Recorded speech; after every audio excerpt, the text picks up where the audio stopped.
தமிழகத்தில் ஜான்சிராணியாய் வாழ்ந்து மறைந்த முன்னாள் தமிழ்நாடு முதலமைச்சர் டாக்டர் புரட்சித் தலைவி அம்மா அவர்களுடைய மறுநிலையமாய் திகழக்கூடிய சின்னம்மா இத நமது வெற்றி வேட்பாளர் ராமசாமி அவர்களை ஆதரித்து பேசுவதற்காக வருகிறார். சமூக நீதி காவலர் மருத்துவர் ஐயா அவர்களுடைய ஆதரவோடு களத்தில் நின்று ராமசாமி அவர்களுக்கு தமிழ் வாழ, தமிழ் இனம் வாழ, தமிழ் மொழி வாழ, தமிழ் நாடு வாழ, தமிழன் தமிழ்நாடு வாழ, தமிழின போராளி மருத்துவர் ஐயா அவர்கள் ஆட்சி பெற்ற வேட்பாளர் புரட்சி தாய் சின்னம்மாவின் ஆட்சி பெற்ற வேட்பாளர் ராமசாமி அவர்களுக்கு தமிழக சின்னத்தில் முத்திரைகளை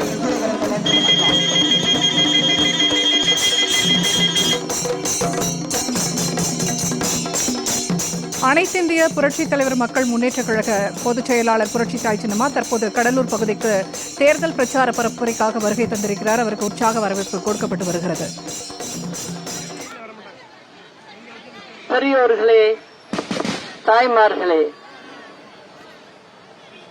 புரட்சி தலைவரின் ரத்தத்தின் ரத்தமான புரட்சி தலைவியின் வழிவந்த சிங்கங்களான என் உயிரினும் மேலான எனது அருமை உடன்பிறப்புகளே,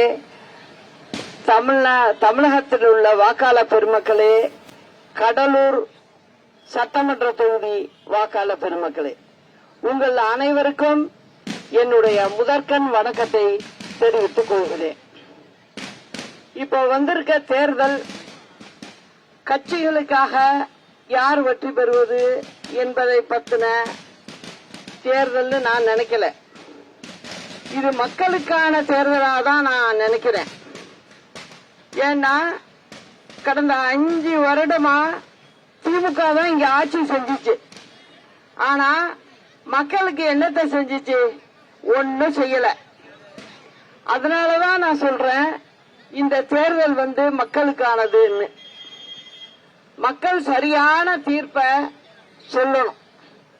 அப்பதான் நம்ம தமிழ்நாட்டுக்கு ஏதாவது நல்ல விஷயங்களை செய்ய முடியும். இப்ப பாத்தீங்கன்னா போன தேர்தல் போது கிட்டத்தட்ட 505 வாக்குறுதி திமுக கொடுத்தது. எத்தனை செஞ்சது? 50 கூட சரியா செய்யல, முழுசா செய்யல. அதுதான் உண்மை. அவங்க செஞ்சதுல உங்களுக்கு கரண்ட்டுக்கு விலை ஏற்றுனதுதான் அதிகம். நீங்க பாத்தீங்கன்னா அம்மா இருந்தப்ப 500 யூனிட் உபயோகிக்கிற ஜனங்க கிட்டத்தட்ட 2 கோடி வீடு இருக்கு. அவங்களுக்கு அப்ப அம்மா இருந்தப்ப இருந்த தொகையை விட இப்ப 1000 ரூபாய் கூட வாங்குறாங்க. இதுல எவ்வளவு தெரியுமா உங்ககிட்ட இருந்து வருஷத்துக்கு அவங்க வாங்குறாங்க? இந்த திமுக அரசாங்கம் கிட்டத்தட்ட 20,000 கோடி மக்கள்கிட்ட வாங்குறது. 20,000 கோடி வருஷத்துக்கு 2 கோடி வீட்டுல இருந்து வாங்குறாங்க. ஆனா வாங்கிட்டு என்ன பண்றாங்க? 1000 ரூபாய் கொடுத்தேன், இப்ப அடுத்த தேர்தலுக்கு 2000 ரூபாய் கொடுக்கறேன்னு சொல்றாங்க. ஆனா இது எவ்வளவு பெரிய தவறுங்கிறத நீங்க புரிஞ்சுக்கணும். அது மட்டும் இல்ல, உங்க வீட்டுக்கு இப்ப தண்ணினா தண்ணி வரி. அது மட்டும் இல்லாம அவங்கள பொறுத்த வரைக்கும் எங்கேயும் ரோடு போடல, கிராமத்துல எல்லாம் எதுவுமே செய்யல. எதுவுமே செய்யாம மக்களுக்கு செய்ய வேண்டியதை செய்யாம கிட்டத்தட்ட 12 லட்சம் கோடி கடனை வாங்கி வச்சிருக்காங்க. அந்த 12 லட்சம் கோடி ஒரு ஆளுக்கு கணக்கு பாத்தீங்கன்னா 2 லட்சம் ரூபாய் வருது கடன். நம்ம தலைமையில சுமந்திருக்கு ஒவ்வொரு வீட்டுல உள்ள ஒரு ஆளு மேல. உங்க வீட்டுல இன்னைக்கு ஒரு குழந்தை பிறக்குதுன்னா அதுவும் 2 லட்சம் கடனோட தான் பிறக்குது தமிழ்நாட்டுல. இதுதான் இந்த அரசாங்கம் பண்ணது வேலை. இந்த மாதிரி செஞ்சுக்கிட்டு இது திராவிட மாடல் ஆட்சி பெருமையா பேசுறாங்க. பேசுறது மட்டும் இல்ல, வெறும் விளம்பரம். என்ன விளம்பரம் கொடுக்கறாங்க? அந்த ஆட்சி தான் திருப்ப வரும் அப்படின்னு சொல்றாங்க. இதுக்கு காரணம் என்ன?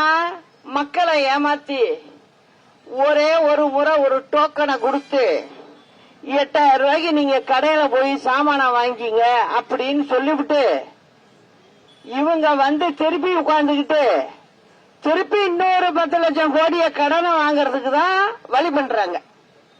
உங்களுடைய வாழ்வாதாரம் ஏதாவது பெருகி இருக்கா இந்த 5 வருஷத்துல? உங்க வீட்டு பிள்ளைக்கு வேலை கிடைச்சிருக்கா? இல்ல, எதுவுமே செய்யல. உங்களுக்கு ஏதாவது தொழில், இது வந்து பின்தங்கிய மாவட்டம், கடலூர் மாவட்டம். இந்த மாவட்டத்துல என்னுடைய கணவர் அதிகாரியா இருந்தாருங்க. 2 வருஷம் இருந்திருக்கோம் இந்த ஊர்ல. நாங்க அப்ப பார்த்து தலைவருடைய ஆட்சி அப்போ தலைவர் வந்து சில திட்டங்களை இந்த இடத்துக்காக பண்ண சொன்னாரு. அப்போ கலெக்டரோட சேர்ந்து, உங்களுக்கு எல்லாம் தெரியும், ஒரு பெண் கலெக்டர் இருந்தாங்க. அந்த அம்மாவோட சேர்ந்து வேலை செஞ்சிருக்கோம். அதனால எனக்கு இந்த ஊர் நிலைமை நல்லாவே தெரியும். ஆனா இந்த ஊர்ல அப்ப நாங்க செஞ்சது கூட இப்ப செய்யல. ரொம்ப கஷ்டப்பட்டுக்கிட்டு இருக்காங்க ஜனங்க. குடி தண்ணிக்கு பிரச்சனை எங்க பார்த்தாலும், அத பார்க்கல. ஏழை வீட்டு பிள்ளைங்க பள்ளிக்கூடத்துக்கு போய் படிச்சா அம்மா லேப்டாப் கொடுத்தாங்க, அதையும் நிறுத்திட்டாங்க. இப்ப தேர்தல் வருவேங்கிறதுக்காக ஒடியாந்து டக்குன்னு கொஞ்சோண்டு லேப்டாப்ப வாங்கிட்டு அங்கங்க கொஞ்சம் கொஞ்சம் கொடுத்து நாங்க குடுக்கறோங்கிறாங்க. கேட்டா என்ன சொல்றாங்க? இது எல்லாமே சொன்னது தேர்தல் வாக்குறுதியா சொல்லி வந்தவங்க 4வது வருஷம் அடுத்த தேர்தல் வர்றப்ப செய்யறேங்கிறாங்க. இது எந்த வகையில நியாயம்? ஆனா வந்த உடனே அவங்க என்ன பண்ணிட்டாங்க? கரண்ட் பில்லை ஏத்தி, நீங்க உங்க வீட்டுல வந்து ஏசி இருக்காது. அந்த மாதிரி உள்ள குடும்பங்கள் வந்து கிட்டத்தட்ட 2 கோடி பேர் இருக்காங்க. அந்த குடும்பங்கள்ட்ட நீங்க வேலையும் அவங்களுக்கு ஒழுங்கா கொடுக்காம, பிள்ளைகளை ஏதோ கஷ்டப்பட்டு படிக்க வச்சாங்கன்னா அந்த பிள்ளைக்கு வேலை வாய்ப்பு இல்ல. எங்கேயாவது தொழிற்சாலை இருந்தாதான் உங்க பிள்ளைக்கு வேலை கிடைக்கும், அதுக்கும் வழி இல்ல. ஆனா கரண்ட் பில்ல பாட்டுக்கு ஏத்தி இவங்க என்ன பண்ணிட்டாங்க? மக்கள்கிட்ட கிட்டத்தட்ட அவங்க 20,000 கோடிய வருஷத்துக்கு வாங்குறாங்க. இது எந்த வகையில நியாயம்? நம்மளுக்கு நீங்க வாக்களிச்சு நம்ம வந்தோம்னா இத நிச்சயம் சரி பண்ணுவோம். சரி பண்ணாம இருக்க மாட்டோம். மக்கள்கிட்ட வாங்கறத எப்படி குறைக்கிறதுன்னு பார்க்கணும். ஒரு ஆட்சிக்கு வர்ற தலைமை, ஒரு முதலமைச்சரா வர்றவங்க மக்கள்கிட்ட குறைச்சி அவங்கள கஷ்டப்படுத்தாம இருக்கிறதுக்கு என்ன வழியோ அதை பார்க்கணும். பிள்ளைகளுக்கு வேலை வாய்ப்பை ஏற்படுத்தி தர்றதுக்கு செய்யணும். அதெல்லாம் செய்யல. அதனாலதான் நான் வந்து இந்த தேர்தல் அறிக்கைன்னு சொல்றது ஏமாத்து வேலைக்காக தேர்தல் அறிக்கை கொடுக்க கூடாது. மனசு உண்மையா இருந்து நல்ல எண்ணத்தோட அந்த ஏழை ஜனங்களுக்கு செய்யணும் அப்படின்னு நினைக்கிறேன். இவங்க இன்னைக்கு உள்ள நிதி நெருக்கடியில இந்த மாதிரி டோக்கன் கொடுப்பேங்கிறது, 1000 ரூபாய் 2000 ரூபாய் ஆக்குறேங்கிறது, இதெல்லாம் எப்படி செய்ய போறாங்கன்னு எனக்கு தெரியல. நான் அம்மாவோட 15 வருஷ காலம் நான் கூடவே இருந்திருக்கேன். அரசாங்கத்தை எப்படி நடத்துறதுன்னு தெரியும். நானும் திருப்பி திருப்பி யோசிச்சு பாக்குறேன், எந்த வழியில செய்யலாம், செய்ய முடியுமான்னு. முடியாததை இவங்க ஏன் சொல்றாங்கன்னு. அப்ப இது ஏமாத்து வேலை. சரி, இவர் தான் இப்படி சொல்றாரு திமுக காரருன்னா, நம்ம அம்மா கட்சிய வச்சுக்கிட்டு கேட்டா அந்த ரெட்டையில இருக்கு நம்ம ஜெயிச்சு புள்ளான்னு ஒரு பகல் கனவு காணுகிட்டு, இப்ப நீங்களே சொல்லுங்க, ரெட்டையில தலைவர் கையில இருந்தது, அது ஏழைகளுடைய கட்சி, எல்லாரும் போட்டாங்க. திருப்பி அது அம்மா கிட்ட இருந்தது, அதனால போட்டாங்க. இப்ப போடுவாங்களா மக்கள்? போட மாட்டாங்க. ஏன்? நீ சரியில்லை. சரியில்லாத ஆளுகிட்ட அது போய் மாட்டிக்கிட்டு இருக்கு. அதுதான் உண்மை. உண்மையா இருந்தவங்களை எல்லாம் நீ வெளியில விரட்டி விட்டுட்டு தான் மட்டும் இருந்தா போறோம். இந்த ஏழை மக்கள் இந்த அதிமுகவை நம்பி இருந்தது, அவங்கெல்லாம் எக்கதி கட்டா என்ன அப்படின்னு நினைச்சுக்கிட்டு உங்க குடும்பத்தை மட்டும் பார்த்துக்கிட்டு நீங்க போனீங்கன்னா இந்த தலைவருடைய கட்சியில இருந்த குடும்பங்கள் அதோட நிலைமைய பார்க்கலன்னு தானே அர்த்தம். அதுதானே இப்ப பண்ணிக்கிட்டு இருக்காங்க. அவங்க என்ன சொல்றாங்க, நான் ஃப்ரிட்ஜ் கொடுப்பேன், நான் 10,000 ரூபாய் பணம் கொடுப்பேன் அப்படிங்கிற இந்த பொய் பித்தலாட்டம் எதுக்கு? 2 பேருமே பாருங்க, ஒருத்தர் ஏற்கனவே முதலமைச்சரா இருந்தவர், ஒருத்தர் இப்பயும் இருந்துகிட்டு இருக்காரு. இவங்களுக்கு எவ்வளவு அரசாங்கத்துக்கு வருமானம் வருது, எவ்வளவு நம்மளுக்கு செலவாகுது, நம்மளால இதை கொடுக்க முடியுமா, கடன் வாங்காம கொடுக்க முடியுமா அப்படிங்கறத யோசிக்கணும். நல்லவங்க யோசிப்பாங்க. இந்த மாதிரி ஆளுங்க பொய் சொல்லிட்டு போறது யோசிக்காது. அன்னைக்கு வேலை நடக்குதா, அன்னைக்கு ஓட்டு போடுற அன்னைக்கு ஜனங்கள்ட்ட ஓட்ட வாங்கிட்டோமா, வேலை முடிஞ்சு போச்சு அப்படின்னு நினைக்கிற ஆளுங்க. அதனால நிச்சயமா நீங்க யாரும் இந்த மாதிரி பேர் வழிகளுக்கு ஓட்ட போடாதீங்க அப்படிங்கறத சொல்றேன். அப்புறம் நம்ம செய்ய போறது அப்படிங்கறது பாத்தீங்கன்னா, மகப்பேறு உதவித்தொகை ஏற்கனவே அம்மா கொடுத்தவங்க 18,000, அது இப்ப 24,000 உயர்த்தி கொடுப்போம். இப்ப அவங்க சரியாவே கொடுக்கறது இல்லைங்கிறத கம்ப்ளைண்ட் இருக்கு. நம்ம அதெல்லாம் தப்பான இதெல்லாம் செய்ய மாட்டோம். அம்மா எப்படி செஞ்சாங்களோ அந்த மாதிரி செய்வோம். பிறந்த குழந்தைகள்லாம் அம்மா இருந்தப்ப நலப்பெட்டகம்னு ஒண்ணு கொடுத்தாங்க. அது இந்த அரசாங்கம் நிறுத்திட்டு அதை நம்ம திரும்ப கொடுப்போம். கிராம பகுதியில் உள்ள பெண்களுக்கு கஷ்டப்பட்டுக்கிட்டு இருக்காங்க, அதுக்கு 1 லட்சம் கோழி பண்ணை வைக்கிறத செஞ்சு கொடுப்போம். அதே போல 1 லட்சம் ஆட்டு பண்ணை வைக்கிறதுக்கு செஞ்சு கொடுப்போம். அதே போல 1 லட்சம் மாடு, கறவை மாடு. இது ஒவ்வொரு வருஷத்துக்கும் நம்ம ஏழை ஜனங்களுக்காகவே இதை செய்யறோம். வீட்டுல உள்ள ஏழை ஜனங்களுக்கு அவங்க கையில காசு பழக்கம் இருக்கணும்னு இதை செஞ்சு கொடுக்கிறோம். இதுக்கு 50% நம்ம அரசாங்கமே கட்டிடுவோம். நம்மளே லோன் அரேஞ்ச் பண்ணி கொடுத்து நல்லபடியா அவங்க வாழ்க்கை தரம் உயர்றதுக்கு உண்டானதை நம்ம செய்வோம். அதே போல பாத்தீங்கன்னா, பிள்ளைங்களுக்கு இலவச மடிக்கணினி அம்மா கொடுத்த மாதிரி +2 படிக்கிற பிள்ளைகளுக்கு முதல் அரையாண்டிலேயே அவங்க கையில இதை கொடுத்துருவோம். அந்த பிள்ளைய பழகிக்கணுங்கிறதுக்காக அரசு பள்ளி குழந்தைகளுக்கு வழங்கும் மிதிவண்டி, சீருடை, காலணி, பாட புத்தகம், நோட்டு புத்தகம், இந்த மாதிரி பொருட்கள் அனைத்தும் சரியான நேரத்துல, பள்ளிக்கூடம் திறந்தோன்னு சரியான நேரத்துல நம்ம கொடுப்போம். பட்டியலின பழங்குடியினர், பிற்படுத்தப்பட்ட, மிகவும் பிற்படுத்தப்பட்ட மாணவ மாணவிகளுக்கு செலுத்தப்படும் கல்வி உதவித்தொகை 50% உயர்த்தி கொடுப்போம். அதுவும் நம்ம சரியா கொடுப்போம். இப்ப இருக்கிற அரசாங்கம் அதையும் சரிவர கொடுக்கல.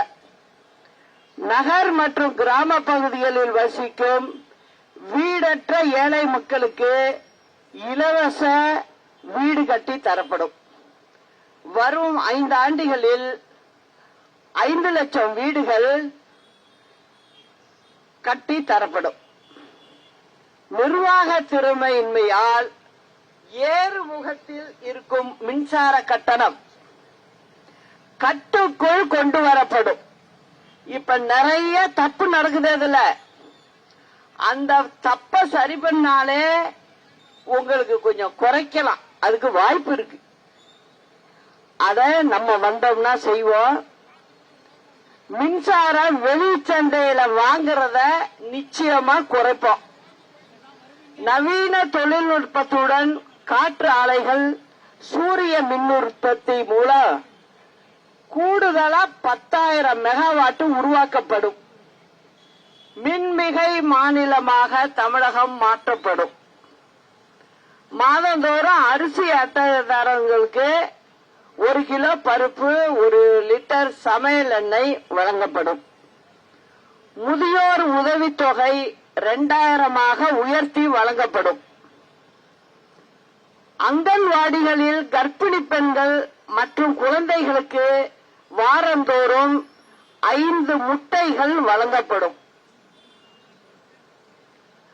அதிக அளவுல முதலீடுகளை கொண்டு வந்து வேலை வாய்ப்புகள் உருவாக்கப்படும்.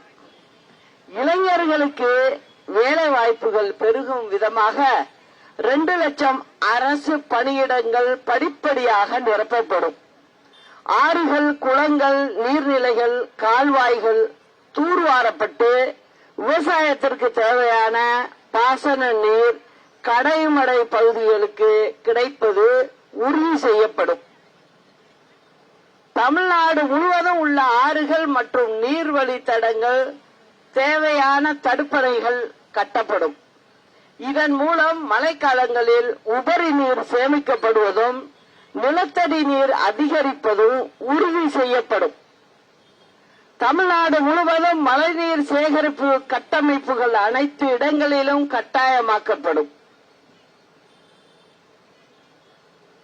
காலியாக உள்ள அங்கன்வாடி பணியாளர்கள், மதிய உணவு அமைப்பாளர், சமையலர் போன்ற பணியிடங்கள் படிப்படியாக நிரப்பப்படும்.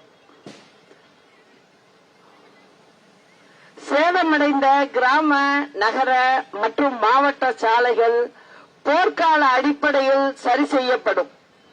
செயல்பாட்டில் இல்லாமல் உள்ள குடிநீர் திட்டங்கள் போர்க்கால அடிப்படையில் சரி செய்து மக்களுக்கு பாதுகாப்பான குடிநீர் வழங்கப்படும்.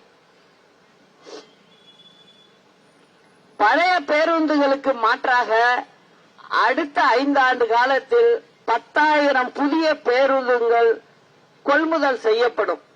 நிறுத்தப்பட்ட அனைத்து சேவைகள் அம்மா ஆட்சியில் உள்ளவாறு கொண்டு வரப்படும். ஆவின் பால் கொள்முதல் விலை 4 ரூபாய் உயர்த்தி வழங்கப்படும். தமிழ்நாட்டுக்கு வரவேண்டிய அனைத்து வரிகளும் சரியான நேரத்தில் மாநில அரசுக்கு வருவதற்கு மத்திய அரசிடம் வலியுறுத்தி பெறுவோம் என்பதையும் சொல்லுகிறேன். தமிழ்நாட்டின் உரிமைகளை பாதுகாக்கும் அனைத்து நடவடிக்கைகளும் மேற்கொள்ளப்படும். அது மட்டும் இல்ல, நிறைய விவசாய சம்பந்தப்பட்ட குடோன் கட்டுறது, குளிர்சாதன வசதியோட குடோன் கட்டுறது, இதெல்லாம் நம்ம செஞ்சு கொடுப்போம். தமிழ்நாடு முழுவதும் எல்லா மருத்துவமனைகளிலும் போதுமான டாக்டர் கிடையாது, நர்ஸ் கிடையாது. அதெல்லாம் போர்க்கால அடிப்படையில் அதெல்லாம் நம்ம உடனே போடுவோம். முதியோர்களுக்காக தனியா சிகிச்சை பிரிவு ஒவ்வொரு மருத்துவமனையிலும் கொண்டு வரப்படும். இது எல்லாம் நம்ம செய்வோம். சேதமடைந்த பள்ளி கட்டிடங்கள்லாம் கட்டி தரப்படும். மீனவர்கள் மீன்பிடிக்கும் பகுதியில் புது திட்டங்கள் கொண்டு வரும்போது அவர்களின் வாழ்வாதாரம் பாதிக்கப்படாமல் பாதுகாக்கப்படும். மீனவர்கள் மீன்பிடிக்கும் போது ஏற்படும் விபத்துகளில் உயிர் சேதம் ஏற்பட்டால் அதற்கு ₹25 லட்சம் இன்சூரன்ஸ் மூலமாக வழங்கப்படும். மீனவர்கள் மீன்பிடிக்கும் போது ஏற்படும் விபத்துகளில் சிக்கியவர்களுக்கு சிகிச்சைக்காக இன்சூரன்ஸ் திட்டம் தீட்டப்படும். டாஸ்மாக் முறைகேடுகள் சரி செய்து அரசுக்கு சேர வேண்டிய வரிப்பணம் அனைத்தும் அரசுக்கு வரவழைத்து மக்கள் பணிக்காக உபயோகிக்கப்படும். இதெல்லாம் நம்ம ஆட்சி வந்ததுதான் இதெல்லாம் நம்ம செய்வோம். நான் சும்மா ஏதோ பேருக்காக சொல்றது அப்படின்னு இல்ல. மக்களுக்கு எப்படி செய்யணும், என்ன செய்யணுங்கிறத பார்த்துதான் நம்ம செய்யறோம்.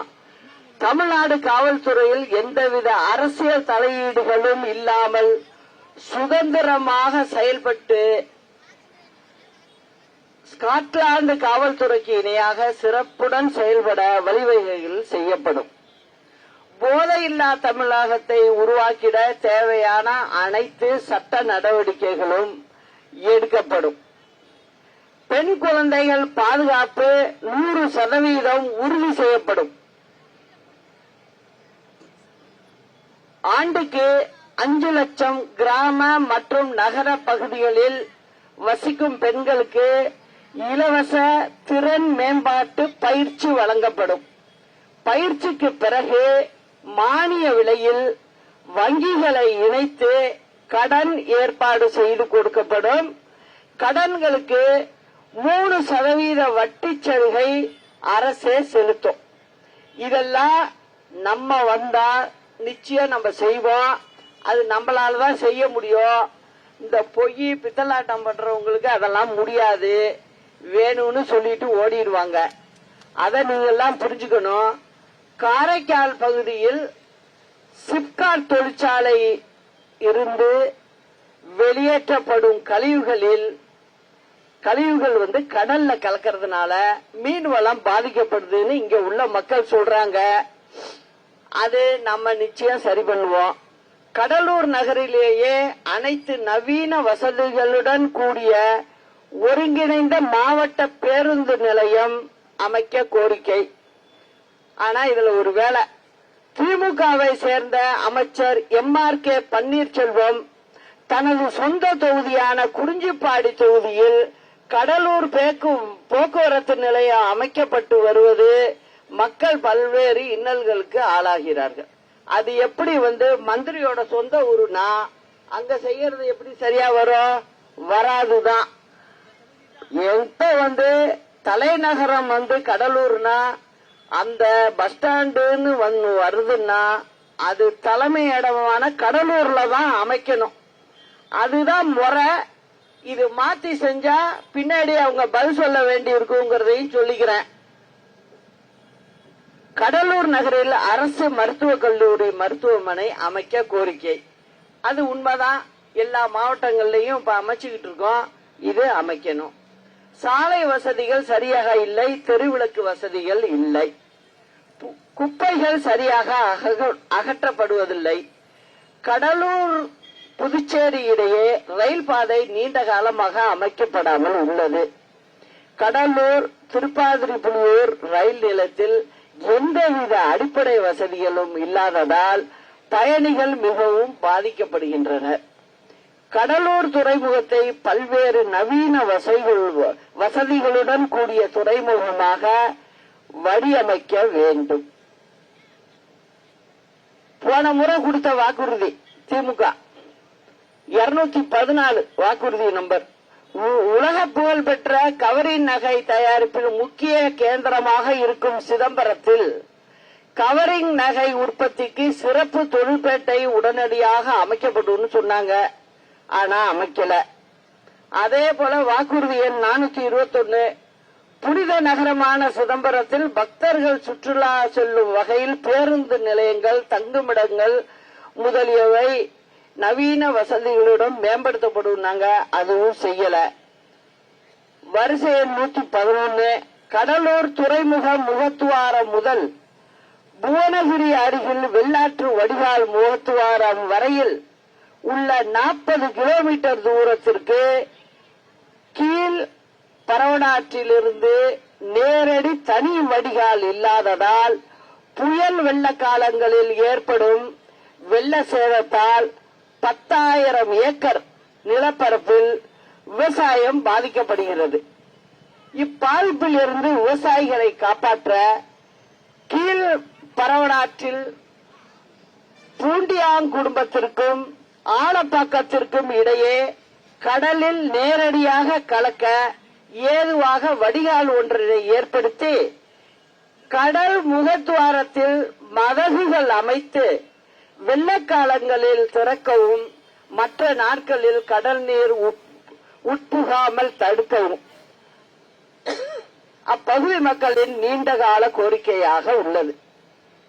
அரிவாள் மூக்கு வடிகால் திட்டம் போர்க்கால அடிப்படையில் நிறைவேற்றப்படும். இதெல்லாம் திமுக சொல்லிட்டு போயிருக்கு உங்கள்கிட்ட. போன 5 ஆண்டு காலத்துல இதெல்லாம் அவங்க சொல்லியிருக்காங்க. ஆனா அவங்க செய்யல. இது நம்ம வந்தா செய்யும். இப்ப இங்க கடலூர்ல திரு ராமசாமி அவர்களை தென்னந்தோப்பு சின்னத்துல வெற்றி பெற வைக்கணும்னு கடலூர் சட்டமன்ற தொகுதி வாக்காளர் பெருமக்களை வேண்டி கேட்டுக்கொள்கிறேன். அவர் ஒரு சாதாரண மனிதர். அவரை நீங்க வெற்றி பெற வைக்கணும். உங்களோட ஒருத்தரா அவர் இருப்பாரு. அதுக்காக தான் அவரை நிறுத்தியிருக்கோம். நல்லபடியா அவரை வெற்றி பெற வைக்கணும்னு கேட்டுக்கிறேன். நீங்கள நிச்சயம் செய்வீங்க. ஏன்னா இது ரொம்ப பின்தங்கிய மாவட்டம். ஒரு சாதாரண ஆளை தான் போட்டிருக்கோம். உங்க வீட்டுல ஒரு மனுஷனா அவர் இருந்து உங்களை எல்லாம் பாப்பாரு அப்படிங்கறத சொல்லிக்கிறேன். அதனால நீங்க எல்லாரும் ராமசாமி அவர்களுக்கு தென்னந்தோப்பு சின்னத்துல வாக்களிச்சு மகத்தான வெற்றி பெற வைக்கணும்னு அன்போட கேட்டுக்கிறேன். வெற்றி நமதே, நாளை நமதே. அண்ணா நாமம் வாழ்க, புரட்சி தலைவர் நாமம் வாழ்க, புரட்சி தலைவி அம்மா நாமம் வாழ்க. நன்றி, வணக்கம்.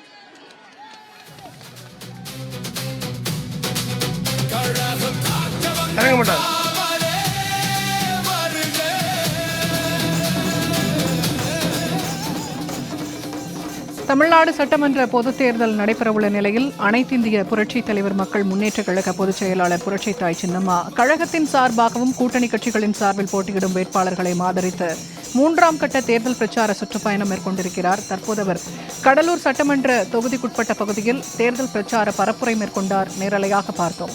கடலூர் சட்டமன்ற தொகுதியில் திரு ராமசாமி அவர்களுக்கு ஆதரவாக தென்னந்தோப்பு சின்னத்திற்காக வாக்கு சேகரித்தார் புரட்சி தாய் சின்னம்மா. அவருக்கு பூங்கொத்துகள் வழங்கி உற்சாக வரவேற்பு கொடுக்கப்பட்டு வருகிறார்.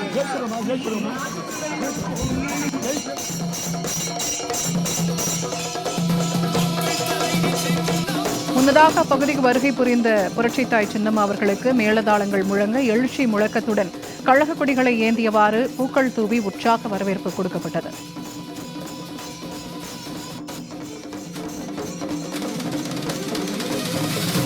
பெண்கள் பெருமளவில் திரண்டு நின்று புரட்சி தாய் சின்னம்மா அவர்களுக்கு உற்சாக வரவேற்பு கொடுத்தார்கள். அதனைத் தொடர்ந்து புரட்சி தாய் சின்னம்மா பரப்புரை மேற்கொண்டார்.